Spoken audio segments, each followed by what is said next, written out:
नमस्कार दोस्तों, आज मैं हमारे पाठ 2 के बारे में कुछ बताने का प्रयास करूंगी। वर्ण विचार। भाग 1 में हमने स्वर के बारे में पढ़ा था और भाग 2 में हम व्यंजन के बारे में पढ़ेंगे।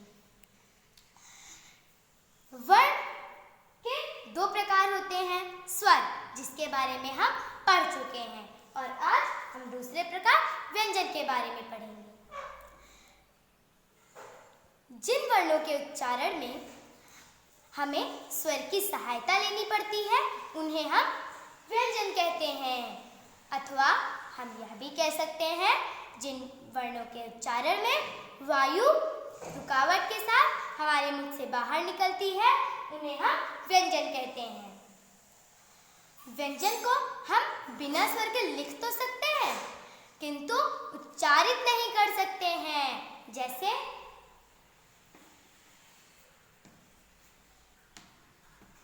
का, अभी हम इसे उच्चारित कर सकते हैं क्योंकि अभी इसमें स्वर है। क, अब यह सिर्फ व्यंजन है, इसमें अभी स्वर नहीं जुड़ा है, हम इसे उच्चारित नहीं कर पा रहे हैं क, लेकिन अब हम इसमें स्वर जोड़ दे रहे हैं, या अब ये का बन गया। अब हम इसे उच्चारित कर सकते हैं, अर्थात हम यह भी कह सकते हैं, इसका मतलब यह हुआ कि व्यंजन को हम बिना स्वर के नहीं पढ़ सकते हैं। अब हम व्यंजन के भेद के बारे में पढ़ेंगे। व्यंजन के भेद। व्यंजन के मुख्य रूप से 3 भेद होते हैं: स्पर्श व्यंजन, अंतस्थ व्यंजन और ऊष्म व्यंजन। सबसे पहले हम स्पर्श व्यंजन के बारे में पढ़ेंगे। स्पर्श व्यंजन का शाब्दिक अर्थ छूना होता है, यानी कि जिन व्यंजनों के उच्चारण में जीवा हमारे मुख के भिन्न भागों को छूती है या फिर स्पर्श करती है उसे हम स्पर्श व्यंजन कहते हैं। हिंदी वर्णमाला में स्पर्श व्यंजन की संख्या 25 बताई गई है। चलिए हम स्पर्श व्यंजन के बारे में कुछ और भी जानते हैं। वर्ग। हिंदी वर्णमाला में 5 वर्ग बताए गए हैं: का वर्ग, चा वर्ग, टा वर्ग, ता वर्ग, पा वर्ग। प्रत्येक वर्ग में 5 अक्षर होते हैं। जैसे व्यंजन: का, खा, गा, घा, अंगा, चा, छा, जा, झा, इया, टा, ठा, डा, ढा, आड़ा, ता, था, दा, धा, ना, पा, फा, बा, भा, मा। आपने देखा होगा कि मैं हर वर्ग का उच्चारण अलग प्रकार से कर रही हूँ, यानी कि प्रत्येक वर्ग का अपना अलग उच्चारण स्थान होता है। जैसे का वर्ग का उच्चारण स्थान है कंठ, यानी कि गला। चा वर्ग ताल, टा वर्ग मूर्धा, ता वर्ग दांत, यानी कि हमारा दंत, पा वर्ग होंठ। यह सारे 25 हैं, यानी कि कुल स्पर्श व्यंजन 25 होते हैं। अब हम अंतस्थ व्यंजन के बारे में जानेंगे। यह व्यंजन स्वरों और व्यंजनों के बीच में स्थित होते हैं, इसीलिए हम इन्हें अंतस्थ व्यंजन कहते हैं। यानी कि जिन वर्णों के उच्चारण में जिह्वा हमारे मुख के भिन्न भागों को पूरी तरह से नहीं स्पर्श कर पाती उन्हें अंतस्थ व्यंजन कहते हैं। हिंदी वर्णमाला में इनकी कुल संख्या तो 4 बताई गई है: या, रा, ला, वा। ऊष्म व्यंजन। ऊष्म का अर्थ गर्मी होता है, यानी कि जिन व्यंजनों के उच्चारण में ऊष्म व्यंजन हमारे मुख से तेजी से निकलता है तो हमारे मुख में गर्मी यानी कि ऊष्मा पैदा हो जाती है, इसीलिए हम इन्हें ऊष्म व्यंजन कहते हैं। इनकी संख्या 4 होती है: शा, शा, साहा। अब हम संयुक्त व्यंजन के बारे में पढ़ेंगे। मैंने आपको बताया था कि व्यंजन के मुख्य रूप से 3 प्रकार होते हैं, लेकिन कुछ व्यंजन ऐसे होते हैं जो कि स्वतंत्र नहीं होते हैं, वो अन्य व्यंजनों के मेल से बने होते हैं। जैसे संयुक्त व्यंजन। यानी कि जिन व्यंजनों के उच्चारण जो व्यंजन एक से अधिक व्यंजनों के मेल से बने होते हैं उन्हें संयुक्त व्यंजन कहते हैं। हिंदी वर्णमाला में इनकी संख्या 4 बताई गई है। छत, त्रंग, ज्ञ, श्रा। यह व्यंजन एक से अधिक व्यंजनों के मेल से बनते हैं, जैसे छा, छा, का, धन, शा, धन, आ। यह दो व्यंजन मिलके यह संयुक्त व्यंजन छा बनाते हैं। त्रा, ता, धन, रा, धन, आ। ता और रा यह दोनों व्यंजन मिलके त्रा बनाते हैं। छत, त्रंग, ज्ञ। जा, धन, इया, जा, धन, इया, जा, धन, इया, धन, आ। यह दो व्यंजन मिलके ज्ञ बनाते हैं। छत, त्रंग, ज्ञ। अब बचा शा। शा। अब हम शा भी दो व्यंजनों के मेल से बनता है।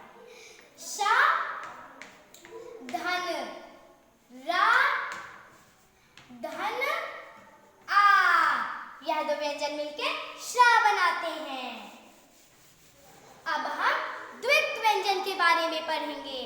जिन व्यंजनों के उच्चारण में एक बार स्वर रहित व्यंजन का प्रयोग होता है और दूसरी बार स्वर सहित व्यंजन का प्रयोग होता है उन्हें द्वित्व व्यंजन कहते हैं। जैसे पत्ती। एक बार आप देखते होंगे कि हमने स्वर रहित व्यंजन का प्रयोग किया है और दूसरी बार स्वर सहित व्यंजन का प्रयोग किया है। यह द्वित्व व्यंजन है। अब हम तीसरा संयुक्त अक्षर पढ़ेंगे। संयुक्त अक्षर जिन व्यंजनों के उच्चारण में एक बार स्वर रहित व्यंजन उससे अलग स्वर सहित व्यंजनों का मेल होता है उसे हम संयुक्त अक्षर कहते हैं।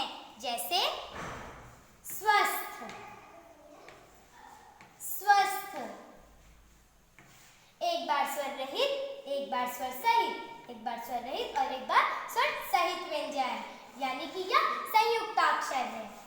आपको पता है ड, ढ़ और ढ़ यह दोनों उच्छत्त व्यंजन होते हैं। अब आपको हिंदी वर्णमाला में कई ऐसी ध्वनियां होती हैं जिनकी गिनती ना ही स्वर में की जाती है और ना ही व्यंजन में की जाती है। उन्हें हम अयोगवाह कहते हैं। जैसे अयोगवाह दो होते हैं, अंग और अहा। यह दोनों अयोगवाह होते हैं। या फिर इन्हें अनुनासिक और अनुस्वार विसर्ग भी कहते हैं। चलिए अब हम अनुस्वार के बारे में पढ़ते हैं। अनुस्वार के बारे में पढ़ते हैं। अनुस्वार हिंदी वर्णमाला में 5 वर्ग की संख्या 5 होती है। उनके पंचमा अक्षर यानी कि अंतिम अक्षर की जगह पर यह अनुस्वार प्रयोग होता है और यह नाक के द्वारा इसका उच्चारण होता है। जैसे गंगा। लेकिन जब हम अनुस्वार का प्रयोग करते हैं तो उसकी जगह पे हम बिंदी का प्रयोग करते हैं। आप देख रहे होंगे कि पंचमा अक्षर में का वर्ग का अंतिम अक्षर अंगा होता है। यहाँ पे अंगा को छुपाया जा रहा है, उसकी जगह पे एक बिंदी का प्रयोग किया गया है। अब हम विसर्ग के बारे में पढ़ेंगे। विसर्ग के साथ साथ विसर्ग हमें हा व्यंजन की भी ध्वनि देता है, जैसे प्रातः। विसर्ग का प्रयोग दो बिंदी करती हैं, जैसे प्रातः। आप देख रहे होंगे हम इसे प्रातः पढ़ रहे हैं क्योंकि अंतिम में यहाँ पे दो बिंदुओं का प्रयोग हुआ है, जिसे विसर्ग कहते हैं और जो हमें हा ध्वनि दे रहा है। अब हम अनुनासिक के बारे में पढ़ेंगे। अनुनासिक का उच्चारण नाक और मुंह दोनों से किया जाता है, जैसे 5। अनुनासिक का चिन्ह है, इसे चंद्र बिंदु भी कहते हैं। आप देख रहे होंगे कि मैं 5 अपने नाक और मुंह दोनों के द्वारा बोल रही हूँ, यानी कि यह अनुनासिक है। अब हम हलंत के बारे में पढ़ते हैं। हलंत, जब हम स्वर का प्रयोग नहीं करते हैं, उसकी जगह पर हम हलंत का प्रयोग करते हैं। उसे हलंत का चिन्ह यह होता है,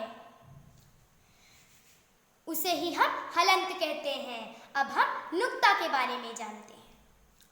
कुछ शब्द ऐसे हैं जो फारसी या फिर उर्दू भाषा से हिंदी भाषा में आ गए हैं, तो उनके नीचे हम एक बिंदी का प्रयोग करते हैं। उसी बिंदी को हम नुक्ता के नाम से जानते हैं, जैसे क, ख, ग, ज तथा फ। अब हम वर्ण विच्छेद के बारे में जानेंगे। अगर किसी भी शब्द के हम छोटे छोटे खंड या फिर छोटे छोटे टुकड़े में अलग अलग करके लिख दें, तो वह वर्ण विच्छेद कहलाता है, जैसे थर्मस। थर्मस। अब मैं आपको थर्मस का वर्ण विच्छेद करके बताऊंगी। था धन, था धन आ, धन रा, धन रा। आप देख रहे हैं मैंने यहाँ पे हलन का भी प्रयोग किया है। था धन आ, धन रा, धन आ, धन मा, धन आ, धन सा, धन आ। यह है थर्मस का वर्ण विच्छेद। और दूसरा उदाहरण श्रमिक।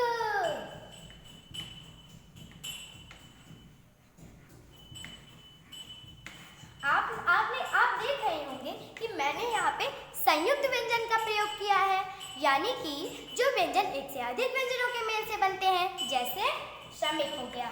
अब मैं आपको इसका वर्ण विच्छेद करके बताऊंगी। श्रमिक दो व्यंजनों के मेल से बनता है, सा,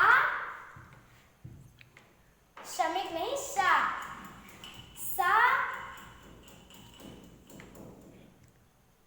धन, शा धन आ, सा धन रा, धन आ, शा। यानी कि एक संयुक्त व्यंजन बन गया, शा। धन मिक, मा। हलंत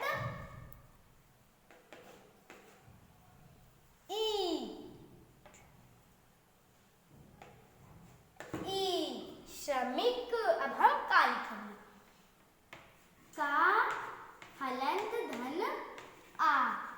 यह श्रमिक का वर्ण विच्छेद है। धन्यवाद।